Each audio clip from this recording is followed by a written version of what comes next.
Chapitre 23.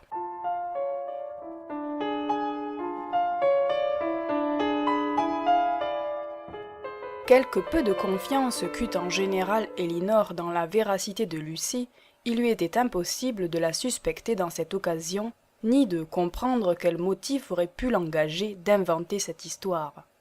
Il y avait non seulement des probabilités, mais des preuves, et rien ne contredisait Lucie, excepté son propre désir.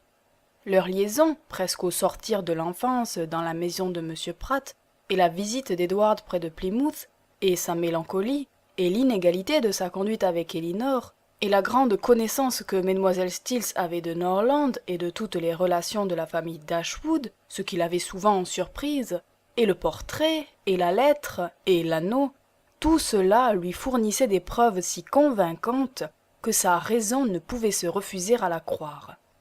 Au premier moment, lorsqu'elle fut forcée d'admettre la parfaite vérité de tout ce que Lucie venait de lui dire, son ressentiment contre Edward, son indignation d'avoir été trompée, l'emportèrent même sur sa douleur. Mais bientôt d'autres idées, d'autres considérations s'élevèrent. Edward avait-il eu l'intention de la tromper? Avait-il feint avec elle un sentiment qu'il n'avait pas? Son cœur était-il de moitié dans ses engagements avec Lucie? Non, et s'ils ont été une fois dictés par un amour de jeunesse, elle ne peut croire que cet amour existe encore à présent. Elle a trop bien vu que c'était elle qu'il aimait pour n'en être pas convaincue. Un homme peut tromper avec de fausses paroles. Edward n'a pas prononcé le mot d'amour à Elinor, mais tout chez lui l'a prouvé, et son trouble, et ses regards, et le son tremblant de sa voix, et ses attentions si soutenues. Non, ce n'est point une erreur. Ni son cœur, ni son amour-propre ne l'ont égaré. Sa mère, ses sœurs, Fanny, tout ce qui l'entourait à Norland s'en est aperçu. Certainement elle est aimée, et cette persuasion console son cœur, calme ses peines et la dispose à pardonner. Il était blâmable cependant, hautement blâmable d'être resté à Norland, lorsqu'il sentit qu'il l'aimait plus qu'il ne devait l'aimer. À cet égard, elle ne pouvait le justifier, mais s'il lui avait fait du mal par cette imprudence, combien ne s'en était-il pas fait davantage à lui-même? La situation d'Elinor était triste, sans doute, mais celle d'Edward était sans espoir. Elle était bien malheureuse dans ce moment, mais la raison guérirait peut-être la plaie de son cœur, tandis qu'Edward, en détachant le sien de la femme à qui il était engagé, s'était privé lui-même de tout espoir de bonheur. Elle retrouverait sa tranquillité, mais lui serait pour la vie livré à l'infortune. Pouvait-il espérer d'être heureux avec une femme telle que Lucy Stills? À présent que le bandeau de l'amour était levé, même en mettant son inclination pour Elinor hors de la question, pouvait-il, avec sa loyauté, sa délicatesse, son esprit cultivé, être heureux avec une compagne ignorante, artificieuse, sans éducation, vaine, flatteuse, intéressée? À 18 et 19 ans, il est si facile à un homme d'être entraîné par la beauté, par les prévenances d'une jeune fille qui peut-être cherchait à l'attirer, et d'être aveuglé sur ses défauts. Mais les 4 années suivantes, pendant lesquelles il avait acquis chaque jour plus de connaissances, plus d'expérience, une raison plus éclairée, devaient avoir ouvert ses yeux sur les vices de caractère de cette jeune personne, augmentés sans doute par la pauvre société où elle avait vécu, par un goût vif de plaisir et de frivolité, qui peut-être lui avait ôté cette simplicité de la première jeunesse, qui donne un caractère si intéressant à une jolie figure. Si, comme Elinor devait le croire d'après les insinuations de sa belle-sœur, il y avait des difficultés du côté de la mère d'Edward pour l'épouser, combien en trouverait-il davantage lorsqu'il serait question d'une personne qui lui est aussi inférieure en naissance, en bonne éducation et probablement même en fortune?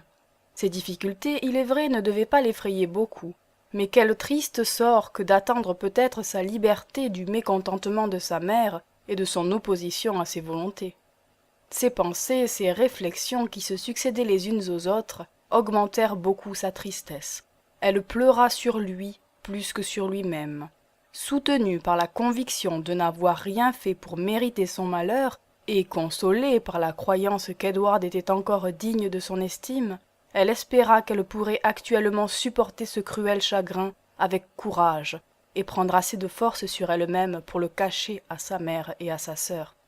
Elle en était si capable que 2 heures après avoir perdu pour jamais tout espoir d'être unie à celui qu'elle aimait si tendrement, elle parut à dîner avec un tel calme qu'on n'aurait jamais soupçonné, en la voyant à côté de la mélancolique Maria, que c'était elle qui était séparée pour toujours de l'objet de son amour, et que Maria, convaincue de posséder en entier les affections de celui qu'elle aimait, espérait le voir arriver d'un moment à l'autre.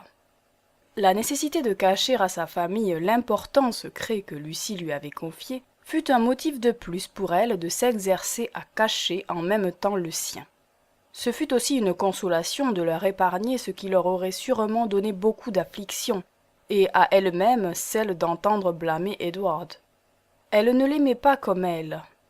Il n'aurait pas trouvé autant d'indulgence, et prendre son parti, le défendre, avait bien aussi son danger. Elle voulait chercher peu à peu à s'en détacher, au lieu de nourrir son sentiment.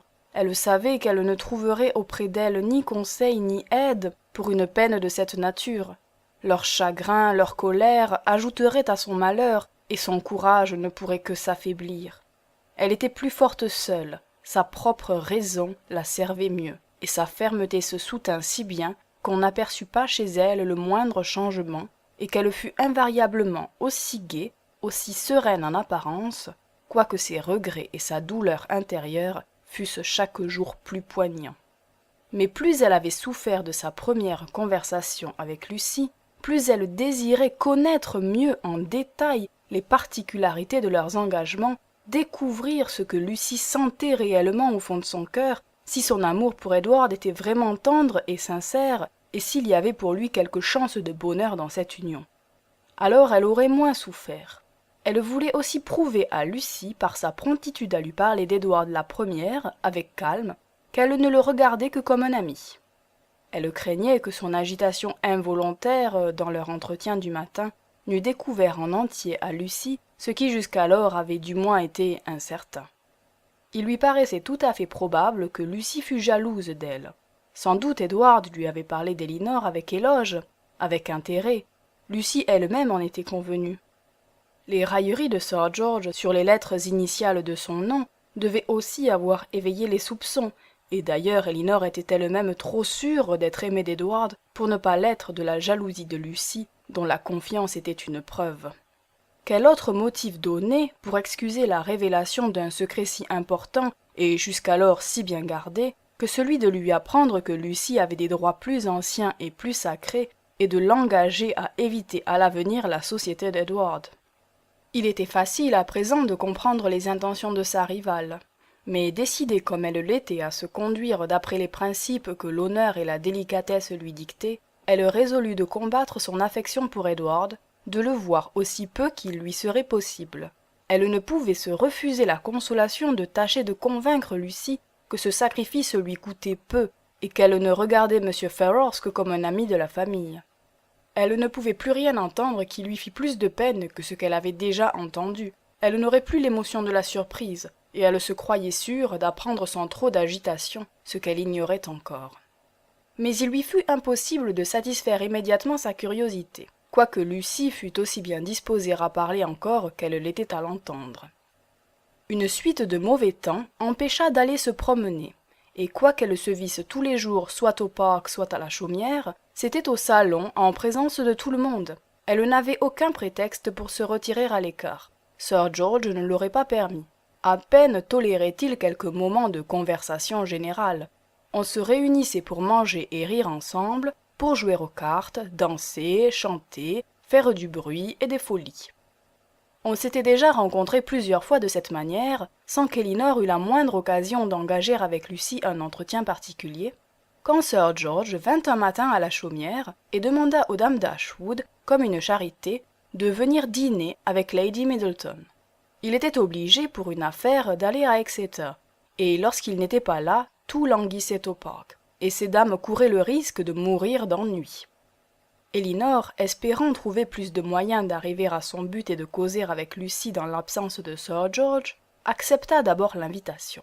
Madame Dashwood aimait toujours mieux rester chez elle avec ses livres et sa petite Emma, et Maria, qui aurait préféré rester aussi dans sa romanesque solitude, ne put refuser d'accompagner sa sœur aînée. Elles allèrent donc au parc, et Lady Middleton fut heureusement préservée de l'effrayante solitude qui la menaçait.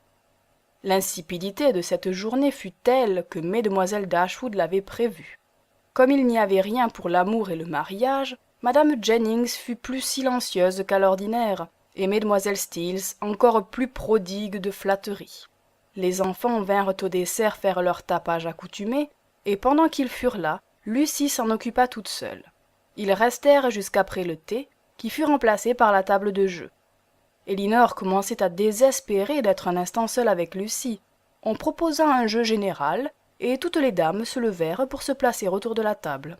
« Je suis charmée, dit Lady Middleton à Lucie, que vous ne finissiez pas le panier de ma pauvre petite Célina cette soirée. Vous seriez fatiguée en travaillant à ce petit filigrane à la lumière. La chère petite pleurera peut-être un peu demain matin, lorsqu'elle ne le trouvera pas fini, mais nous lui donnerons quelque autre chose et j'espère qu'elle se consolera. » Ce mot était peut-être assez pour faire sentir à l'humble cousine ce que la faible mère attendait d'elle. Aussi répondit-elle à l'instant. « Vous vous trompez, milady. Pour rien dans le monde je ne manquerai de parole à ma chère petite amie. J'attendais avec impatience que tout le monde fût au jeu pour me mettre à l'ouvrage. Je ne voudrais pas chagriner mon doux petit ange pour tous les plaisirs possibles. Il n'y en a pas de plus vif pour moi que de travailler pour elle, et j'ai résolu de finir ce soir son panier. Vous êtes trop bonne, chère Lucie. Sonnez, je vous prie, pour qu'on vous donne des lumières. Ménagez vos yeux, je vous en conjure. Combien ma petite fille sera contente. Je lui ai dit que je ne croyais pas qu'il fût fini, et elle m'a répondu en secouant sa petite tête que je ne savais ce que je disais, et que sa chère Lucie lui ferait sûrement son panier. Lucie courut auprès de la table d'ouvrage avec vivacité et gaieté, comme si le plus grand bonheur de sa vie eût été de faire un panier de filigrane pour une enfant gâtée. Lady Middleton proposa alors de faire un whist. Personne ne fit d'objection que Maria, qui, avec son impolitesse ordinaire, demanda qu'on voulût bien l'excuser. « Milady, dit-elle, c'est que je déteste le jeu, je préfère, si vous le permettez, toucher du piano. » Et sans attendre la réponse, sans aucune cérémonie, elle alla s'asseoir devant l'instrument. Lady Middleton leva les yeux au ciel, comme pour le remercier de ce qu'elle était plus polie et mieux élevée que Maria. Elinor avait espéré de pouvoir se dispenser de jouer pour causer avec Lucie. Le refus de sa sœur la contrariait donc plus que personne. Et cependant elle chercha à l'excuser auprès de Lady Middleton. « Ma sœur, lui dit-elle, ne sait pas résister quand elle vient au parc au plaisir de jouer sur votre piano. C'est le meilleur, dit-elle, qu'elle ait jamais rencontré. » Et Lady Middleton, enchantée d'avoir le meilleur des pianos, fut tout à fait remise. On n'était plus que 4 pour la partie. Elinor allait se soumettre à son sort lorsque Lucie s'écria tout à coup « Ah, comme je suis fâchée que mademoiselle Emma ne soit pas ici, elle m'aurait aidée à rouler le papier. Je crains fort que malgré mon désir, je ne puisse pas achever ce soir mon panier. » « Si je n'étais pas obligée de jouer, dit Elinor, je m'offrirais bien volontiers pour cet ouvrage, d'autant plus que j'aurais désiré apprendre de vous à faire ces jolis paniers. »« Eh bien, ma chère, nous vous laisserons libre, dit Lady Middleton, qui tremblait que sa petite Célina n'eût pas tout ce dont elle avait envie. N'est-ce pas, mesdames? Nous jouerons fort bien toutes les 3, en laissant un jeu découvert. Puisque vous voulez bien aider à Lucie, ma chère Elinor, Célina en sera fort reconnaissante. Je n'aime pas à la faire pleurer, cela dérange sa jolie physionomie, ne le trouvez-vous pas? » Les choses s'arrangèrent ainsi. La partie à 3 commença gaiement. Maria touchait son piano, comme si elle eût été seule dans le salon. La table d'ouvrage était assez éloignée pour qu'Elinor pût espérer de n'être pas entendue. Les 2 belles rivales s'assirent donc à côté l'une de l'autre, dans la plus touchante harmonie, pour travailler ensemble au panier de Célina.